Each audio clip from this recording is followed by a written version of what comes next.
Electron transport system बहुत interesting है बेटा और बहुत इजी है ना। देखते हैं क्या होता है इसमें। ओके, तो इलेक्ट्रॉन ट्रांसपोर्ट सिस्टम में बेटा क्या हो रहा है कि जो NADH और FADH बन रहे हैं ना, इतने सारे NADH ग्लाइकोलाइसिस में बना, NADH FADH क्रेब्स साइकिल में भी बना है ना। तो इससे क्या करना होता है, आपको ATP बनाना होता है ना। जैसे हम बताते हैं टोटल ATP एक ग्लूकोज के ऑक्सीडेशन में कितने बनते हैं, 38 बनते हैं ना। तो उसमें NADH और FADH के भी ATP बनते हैं। तो जो NADH FADH बन रहा है उससे आप ATP कैसे बनाओगे, ये हम इलेक्ट्रॉन ट्रांसपोर्ट सिस्टम में पढ़ते हैं। पहली बात। दूसरी बात ये हुई कि अभी तक हमने सिर्फ कार्बन डाइऑक्साइड देखा है जो मैट्रिक्स में रिलीज हो रहा है, माइटोकॉन्ड्रियल मैट्रिक्स में, राइट। लेकिन हमने ये नहीं देखा कि ऑक्सीजन कहाँ यूज़ कर रहे हैं, क्योंकि हम एरोबिक रेस्पिरेशन की बात कर रहे हैं बेटा, है ना।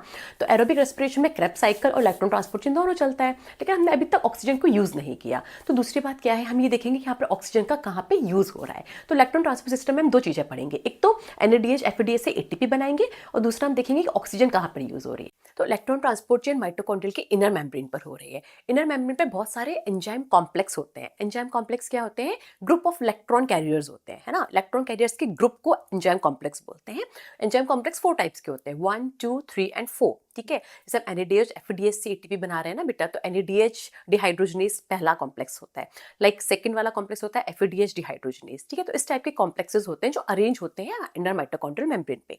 तो क्या होता है, जब NADH का ऑक्सीडेशन होता है, तो NADH का ऑक्सीडेशन होगा तो इलेक्ट्रॉन रिलीज होगा और इलेक्ट्रॉन ट्रैवल करेगा इनर माइटोकॉन्ड्रियल मेम्ब्रेन में, हाई एनर्जी से लो एनर्जी की तरफ। जब वो ट्रैवल करेगा तो प्रोटॉन्स क्या होंगे, ट्रांसफर हो जाएंगे from matrix to the IMS, ठीक है। तो प्रोटॉन्स का एक्यूमुलेशन कहां पर हो जाएगा बेटा, IMS में, है ना। फिर जब प्रोटॉन मूव करेंगे पूरा IMS में मूव करेंगे और आएंगे वो कहां पर, ATP सिंथेज से अलोंग देयर कॉन्सेंट्रेशन ग्रेडियंट, तो क्या हो जाएगा बेटा, ATP फॉर्म होगा कहां पर, मैट्रिक्स में, ठीक है। तो ये एक समरी है इलेक्ट्रॉन ट्रांसपोर्ट चेन की।